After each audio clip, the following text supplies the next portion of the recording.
Hello everyone, I am Jyoti Goswami. The Knowledge House is back with a new video of a cash book. But before starting this video, please like, share and subscribe our channel The Knowledge House. तो चलिए आज हम नया chapter start करते हैं cash book. इसमें हम देखेंगे 2 columnar cash book. Okay, simple cash book हमने लास्ट वीडियो में आपको बताया था. आप उसका लिंक हम नीचे डिस्क्रिप्शन में दे देंगे, आप उसे चेकआउट कर सकते हैं. 2 कॉलमनार कैश बुक. ओके, उसके 3 टाइप्स है: cash and discount column, cash and bank column, bank and discount column. ये तीनों टाइप्स है 2 कॉलमनार कैश बुक के. उसमें कॉलम्स तो 2 ही होगी, लेकिन या तो वो कैश या डिस्काउंट की हो सकती है, कैश या बैंक की भी हो सकती है, बैंक और डिस्काउंट की भी हो सकती है. ओके, कैश में आप सिर्फ कैश आएगा जाएगा उसकी एंट्री करोगे. डिस्काउंट में आपने डिस्काउंट रिसीव किया है या किसी को दिया है उसकी एंट्री करोगे. इसमें भी similarly as above. Bank book में आप चेक इशू करते हो या चेक डिपॉजिट करते हो, या तो बैंक इंटरेस्ट आपने मिला या पे किया, बैंक कमीशन एंड एक्सेट्रा, आप इसमें एंट्री करोगे. नेक्स्ट आपको इसमें ये ध्यान रखना है, trade discount is not recorded in cash book. जब कैश बुक में आप डिस्काउंट लिखते हो, ओके, तो 2 तरह के डिस्काउंट है, एक कैश डिस्काउंट और दूसरा होता है ट्रेड डिस्काउंट. तो ट्रेड डिस्काउंट हम इसमें रिकॉर्ड नहीं करते, जो ट्रेडर हमें देता है. ट्रेड डिस्काउंट आपको कब मिलता है? ट्रेडर आपको ट्रेड डिस्काउंट देता है जब आप उसे कोई चीज़ परचेज करते हो, तब आपको लालच देता है एक तरह की कि आप उसे वो चीज़ परचेज कर लो, आपको वो डिस्काउंट दे देता है इसीलिए. ओके, तो हम ट्रेड डिस्काउंट उसमें एंट्री करेंगे नहीं. हम सिर्फ इसमें कैश डिस्काउंट का रिसीव और कैश डिस्काउंट जो आपने अलाउ किया है उसी की एंट्री करेंगे. Discount column is kept to record only the cash discount. सिर्फ कैश डिस्काउंट ही आप इसमें रिकॉर्ड करोगे और कोई डिस्काउंट आपको इसमें रिकॉर्ड करना नहीं है. Next is our bank column. Okay, जब हम बैंक कॉलम बनाते हैं तो बैंक कॉलम में कौन सी चीज़ों को आपको ध्यान में रखना है? आपको डेबिट क्या करना है और क्रेडिट क्या करना है बैंक कॉलम. तो बैंक कॉलम के डेबिट साइड में आपको कैश, चेक, डिपॉजिटेड. अगर आपने कैश डिपॉजिट किया है बैंक में, ओके, या तो आपने चेक डिपॉजिट किया है, तो आप डेबिट साइड में लिखोगे बैंक कॉलम के. ड्राफ्ट डिपॉजिट करते हो तब आप बैंक कॉलम में डेबिट साइड लिखोगे. Any debtor deposit money directly to bank. अगर आपका कोई डेटर है, ओके, आपने किसी से सेल्स किया था, अब वो आपको पैसे डायरेक्टली नहीं दे रहा, लेकिन वो आपको पैसे आपके बैंक अकाउंट में दे रहा है, तो वो आपके पैसे बैंक अकाउंट में डालेगा, तो आप बाद में उसे डेबिट करोगे. बैंक क्रेडिट इंटरेस्ट और other incomes after collecting the same in account. Bank आपके लिए आपकी इनकम, मतलब आपकी इनकम किसी और से कलेक्ट करती है, ओके, आपके बिहाफ पे, तो वो बैंक ने कलेक्ट किया तो आप उसे डेबिट करोगे. इसमें आपको ये ध्यान रखना है, जब भी आपके बैंक अकाउंट में आपका बैंक बैलेंस बढ़ता है, ओके, जब भी आपका बैंक बैलेंस इंक्रीज होगा तो आप हमेशा उसको डेबिट लिखोगे, डेबिट साइड में. ओके, बैंक बैलेंस जब भी इंक्रीज होगा तो हम उसे डेबिट साइड में लिखेंगे. क्रेडिट साइड में हम क्या लिखेंगे फ्रेंड्स? Cash withdrawn. जब आप बैंक में से कैश विड्रॉ करते हो, पैसे निकाल लेते हो, तो कैश बैलेंस कम हो जाएगा आपका बैंक बैलेंस, तो आप उसे क्रेडिट साइड लिखोगे. Amount paid by cheque. अगर आपने अमाउंट किसी को चेक दिया है, ओके, पेमेंट के लिए, तो आपका बैंक बैलेंस कम होगा, तो उसे भी क्रेडिट करेंगे. Bank debits, bank commission, charges, bank overdraft, interest. Bank आपको सर्विसेज देती है बहुत सारी, तो उसके बदले में बैंक आपसे कमीशन लेगी या चार्जेस लेगी एटीएम्स के, ठीक है, तो वो बैंक आपका जो अमाउंट है रिड्यूस करती है, तो उसकी एंट्री भी आप क्रेडिट में करोगे. Bank page expenses like bill, insurance, premium etcetera. जो बैंक है वो आपका बिल भर रही है, ओके. कभी कभी हम क्या करते हैं, डायरेक्ट बैंक से बिल पेमेंट करवा देते हैं. डायरेक्ट हम क्या करते हैं, उससे बैंक में अपना अकाउंट लिंक करवा देते हैं, जिससे हमारा पूरा का पूरा पैसा क्या हो जाए, अपने आप इंश्योरेंस का उसी में से कट हो जाए. इसमें आपको याद रखना है, आप क्रेडिट अमाउंट कब करोगे? जब भी आपका बैंक बैलेंस कम होगा तो आप उस अकाउंट को क्रेडिट साइड में लिखोगे. In bank column, if total of receipt column is more than the total of payment column. अगर आपका रिसिप्ट, मतलब जो आपके इनकम है वो ज़्यादा है और आपकी पेमेंट जो है वो कम है, ओके, इसमें क्या है, आपकी रिसिप्ट ज़्यादा है और पेमेंट कम है, तब आप क्या करोगे, bank will have a debit balance. तब आपका हमेशा जो आंसर आएगा, जो डिफरेंस आएगा, वो हमेशा डेबिट बैलेंस होगा, जिसको आप क्या बोलोगे, closing bank balance. Okay, second वर्स में हम देखें तो receipt will be more, payment will be less. Receipt side आपकी ज़्यादा होगी, पेमेंट साइड आपकी कम होगी, तो आप करोगे डेबिट बैलेंस, जिसे कहते हैं closing bank balance. If total of payment column is मोर, लेकिन अगर पेमेंट कॉलम का टोटल ज़्यादा है तो total of receipt column the difference is called bank overdraft. अगर आपका इनकम कम है और और पेमेंट आपको ज़्यादा करनी है, बैंक में इनकम कम है, पेमेंट ज़्यादा करनी है, तो आप कैसे करोगे, तो आप बैंक से थोड़ा पैसा लोगे उधार, जिसे हम कहते हैं bank overdraft, that is closing bank overdraft. Okay, इसमें हम क्या करते हैं, बैंक से कुछ पैसे उधार में लेते हैं, बाद में हम उसे पे कर देंगे बैंक को, क्योंकि हमारे पास अभी उतनी इनकम नहीं है, लेकिन आपको पेमेंट करना ज़रूरी है, तो आप उसे क्या कहोगे, bank overdraft. The opening balance with bank is bank balance. जब भी आपको ओपनिंग बैलेंस गिवन होगा, ओके, बैंक का, तो उसे हम बोलेंगे बैंक बैलेंस।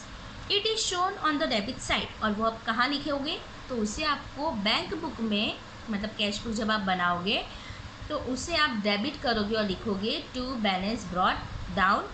ओके, और बैंक कॉलम में उसकी अमाउंट आपको एंटर करनी है। The opening balance with the bank is bank overdraft, then it is shown on credit side. लेकिन अगर आपको ऐसा दिया है कि the balance is bank overdraft, तो आप उसे डेबिट की जगह लिखोगे क्रेडिट साइड। ओके, अगर आपको डेबिट साइड में कब लिखना है, जब बैंक बैलेंस गिवन हो, लेकिन अगर क्वेश्चन में बैंक ओवरड्राफ्ट गिवन है तो आप उसे क्रेडिट साइड में लिखोगे। नेक्स्ट है हमारा 3 columnar cash book. 3 columnar cash book is similar to 2 column cash book, but there is one more column। 3 columnar में भी सेम है। ओके, जैसे हमने 2 column में देखिए 3 टाइप्स थे, सिर्फ कोई भी दो होंगे, 3 कभी भी होगी नहीं, पर 3 columnar में तीनों कॉलम्स होगी, cash, bank and discount column. अब 3 columnar कैश बुक में क्या है, आपको एक ट्रांजेक्शन ध्यान में रखना है, ओके, जिसे कहते हैं कॉन्ट्रा ट्रांजेक्शन। कॉन्ट्रा ट्रांजेक्शन का मतलब हम देखेंगे, Contra transaction means such financial transaction in which cash and bank both accounts get affected.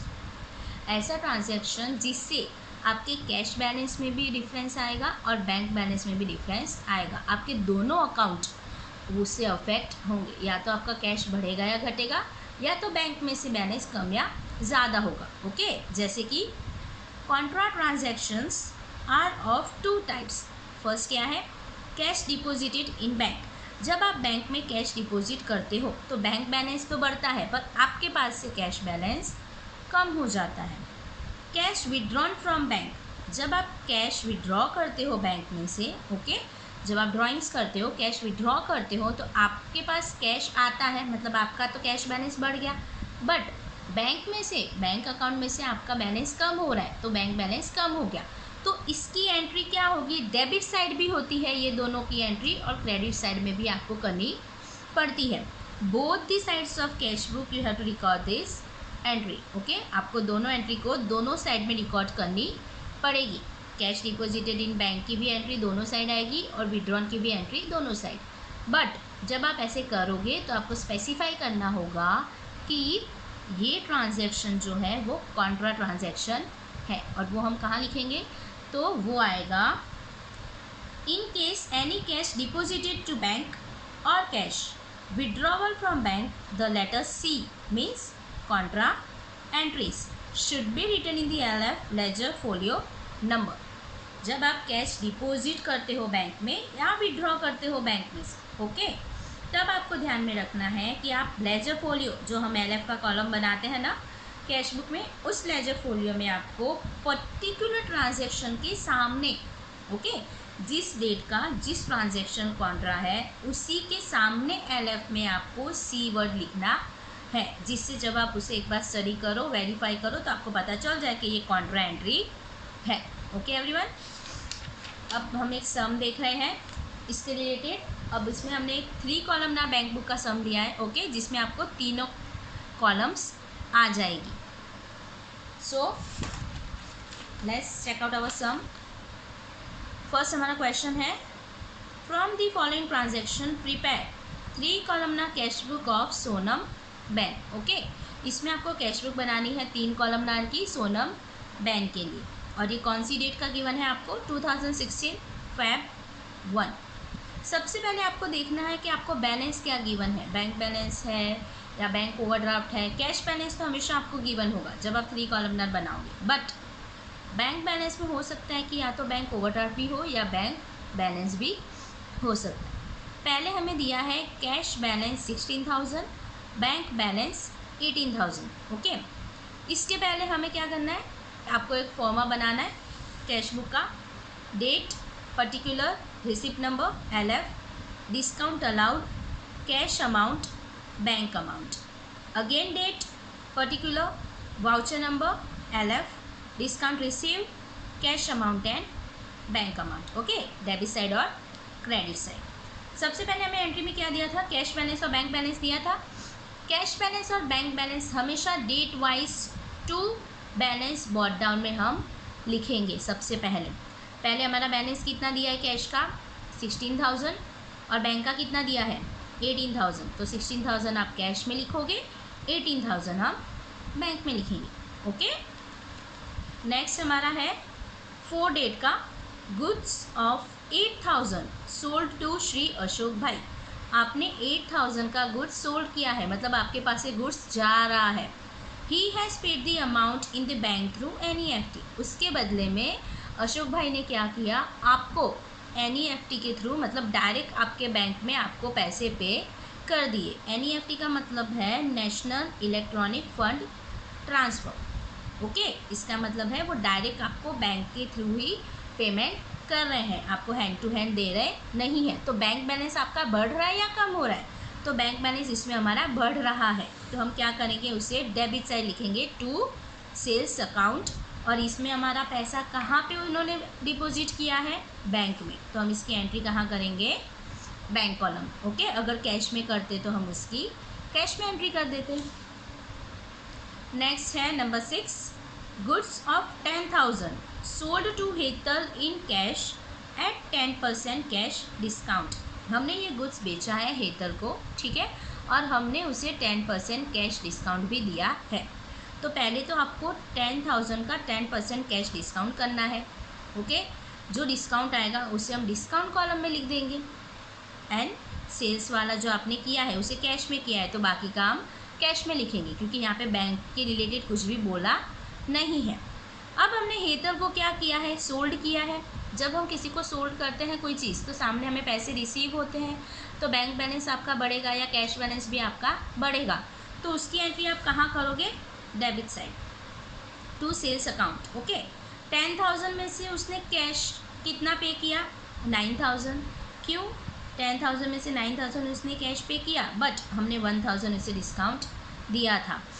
तो जो डिस्काउंट दिया है उसकी एंट्री आप डिस्काउंट कॉलम में करोगे, और जो कैश अमाउंट है उसकी आप कैश में एंट्री करोगे. Next number 9. 3,000 deposited in the bank. Okay, अब ये बैंक में हमने डिपॉजिट किया है, तो हमारा कैश बैलेंस कम होगा और बैंक बैलेंस बढ़ेगा. तो ये कौन सी एंट्री हो गई फ्रेंड्स? Contra transaction. तो इसमें आपको ये ध्यान रखना है, देखिए आपने इसमें क्या किया? 3,000 बैंक में डिपॉजिट किया है, तो बैंक बैलेंस आपका क्या हो रहा है? बढ़ रहा है. ओके, तो बैंक बैलेंस बढ़ रहा है, पर कैसे बढ़ रहा है? कैश डिपॉजिट करने के बाद. तो टू कैश अकाउंट और बैंक बैलेंस बढ़ रहा है, तो 3,000 हम डेबिट करेंगे. और कैश हमारे पास से गया है तो बाय बैंक अकाउंट, और 3,000 कैश हमारा चला गया. सेम डेट लिखेंगे 9/9. ओके, पर सामने क्या लिख देंगे? यहाँ पे C, और यहाँ पे भी आपको लिखना है C for the contra entry. Next है life insurance premium of 2,000 is paid by NEFT and bank debited ₹3 for the charges. Bank ने इसमें आपका लाइफ इंश्योरेंस पे किया है 2,000 का. ओके, और बैंक आपका इंश्योरेंस पे कर रही है, तो अपनी सर्विस के लिए वो ₹3 चार्ज ले रही है, वो आपको पेमेंट करके दे रही है आपकी तरफ से किसी और को, तो उसके बदले में वो अपना चार्ज आपसे लेगी। तो उसने कितना चार्ज लिया है, 3 रुपीज़। अब बैंक ने आपको प्रीमियम पे करके दिया है, आपका प्रीमियम, तो आपका बैंक बैलेंस इससे कम हो रहा है कि बढ़ रहा है? हमने किसी को पेमेंट की है तो बैंक बैलेंस हमारा सामने कम हो जाएगा। तो ये हम क्या करेंगे, डेबिट साइड लिखेंगे, नहीं, कहाँ लिखेंगे, क्रेडिट साइड, क्योंकि bank balance is reducing by NEFT charges और by insurance premium account. Insurance कितना पे किया हमने, 2000, लेकिन बैंक ने चार्जेस भी तो लगाए हैं साथ में आपको। ओके, तो by NEFT charges account 3 rupees. इसमें आपको अलग अलग एंट्री करनी है हर चीज़ की। ओके, कैश बुक में आप किसी की भी जॉइंट एंट्री करोगे नहीं। Next number 13, salary of 3000 paid. 3000 salary हमने पे की है तो हमारा बैलेंस कम हो रहा है। ओके, मतलब पेमेंट कर रहे सामने, तो पेमेंट में क्या होता है, क्रेडिट होगा वो अकाउंट 13 डेट का बाय सैलरी अकाउंट। अब इसमें आपको स्पेसिफाई नहीं किया कि आपने बैंक से पे किया है, इसका मतलब समझ लो कि आपने कैश पेमेंट दी है। तो यहाँ पे आप 3000 एंटर करोगे cash column. Wages of ₹2000 paid, 14 date को हमने वेजेस भी पे किए हैं, मतलब हमारा इसमें भी बैलेंस कम हो रहा है और पेमेंट हम कर रहे हैं। तो इस अकाउंट को भी क्या करेंगे, 14 date by wages account, credit side में आप एंटर करोगे 2000 rupees. Cash purchase 1000, cash sales 3000। Purchase किया है तो आपके पास कैश ओके जाएगा, सेल्स किया है तो कैश आएगा। पहले हम कैश परचेज की एंट्री देखते हैं, फिर अलग से कैश सेल्स की करेंगे, दोनों साथ में करेंगे नहीं। 17 डेट को पहले हमने कैश परचेज किया है 1000 का। ओके, जब हम परचेज करेंगे तो कैश बैलेंस कम हो जाएगा, तो बाय परचेज अकाउंट और कैश बुक में हम लिखेंगे 1000 रुपीज़। सिमिलरली हमने सेल्स का भी देखा 3000, सेम डेट पर डेबिट साइड सेल्स किया है तो पैसे आपके पास आ रहे हैं, बैंक बैलेंस बढ़ रहा है। तो to sales account 3000 in cash column. Bank credited 2500 for dividend through NEFT. बैंक ने आपको 2500 डिविडेंड ओके आपका एनईएफटी के थ्रू क्रेडिट किया है। अब बैंक ने इसमें क्रेडिट किया है तो आपको करना होता है डेबिट। जब बैंक आपका अकाउंट क्रेडिट करेगी तो आप डेबिट करोगे, जब बैंक आपका अकाउंट डेबिट करेगी तो आप क्रेडिट करोगे। बैंक ने कितना किया है, 2500 किया है। ओके, अब बैंक ये कर रही है ट्रांजेक्शन, तो आपको बैंक अमाउंट में डिविडेंड अकाउंट लिखना है 2500 रुपीज़। कमीशन ऑफ 1200 पेड, आपने कमीशन पे किया तो आपका बैंक बैलेंस कैश बैलेंस कम हो जाएगा। ओके, मतलब आप पेमेंट कर रहे हो सामने, तो उसे आप एंटर कहाँ करोगे, क्रेडिट साइड में। कैसे, 21 डेट का bye commission account 1200 rupees. Okay, लेकिन ये कौन से कॉलम में करेंगे हम, तो ये आपका आएगा कॉलम में, ये आपका जाएगा कैश कॉलम में। Fire insurance premium of 2500 paid by NEFT and bank debited ₹2 for charges. आपने जैसे लाइफ इंश्योरेंस आगे पे किया था वैसे यह फायर इंश्योरेंस पे कर रहे हो 2500 का, और इसमें भी बैंक आपको चार्ज ले रही है 2 रुपीज़ का। तो आपने पेमेंट किया है तो बैंक बैलेंस आपका कम हो जाएगा, तो आप उसे क्या करोगे, क्रेडिट साइड में लिखोगे 2300 फायर इंश्योरेंस प्रीमियम 2500। ओके, कौन सी साइड, बैंक अकाउंट की। क्यों, क्योंकि ये हमने डायरेक्ट बैंक के थ्रू पेमेंट उनको की है। Next is NEFT charges fire insurance का 2 रुपीज़, क्योंकि उन्होंने आपको सर्विस प्रोवाइड की। Okay,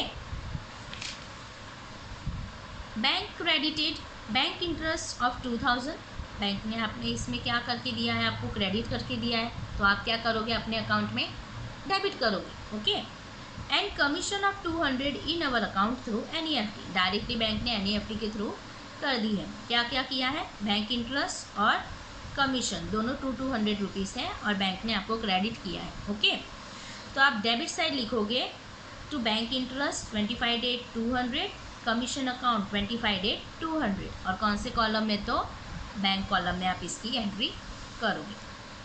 bank has paid the vehicle loan instalment of 12,000 on behalf of अस।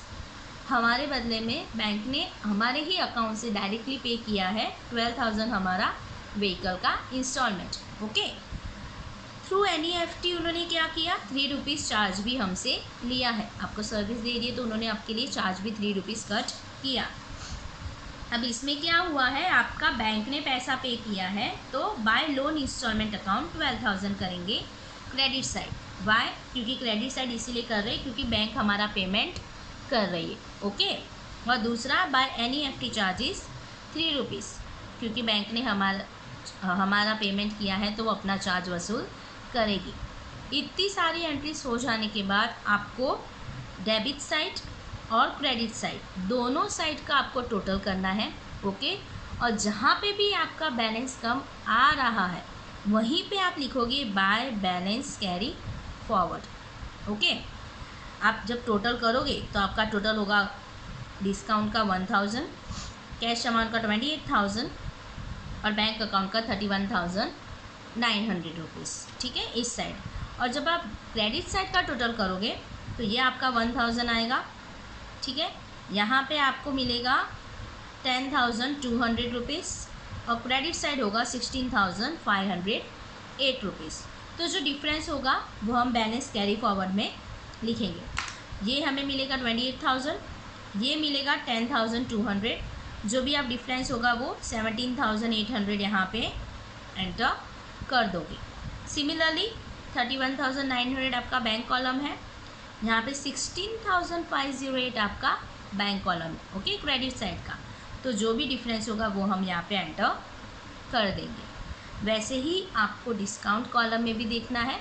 यहाँ पे आपको डिस्काउंट 1,000 अलाउ किया था आपने हेतल को, यहाँ पे किसी को भी डिस्काउंट हमने किसी से भी मिला हमें नहीं है, तो ये सिमिलरली 1,000 पूरा का पूरा यहाँ पे कोई डिफरेंस नहीं होने की वजह से पूरा का पूरा 1,000 आप यहाँ पे लिख दोगे। ओके, फिर आपने जो यहाँ पे बैलेंस कैरी फॉरवर्ड में लिखा है, जो आपका बैलेंस बचा है डिस्काउंट रिसीव में, कैश में और बैंक में, उसको आप नेक्स्ट मंथ के लिए ओपनिंग बैलेंस बना दोगे। ओके, और डेट लिखोगे 2016 मार्च 1, क्योंकि वो आपका था Feb. Okay everyone, thank you, और प्लीज़ चैनल को लाइक करें, सब्सक्राइब करें और शेयर करना ना भूलें। Thank you everyone for watching this knowledge house.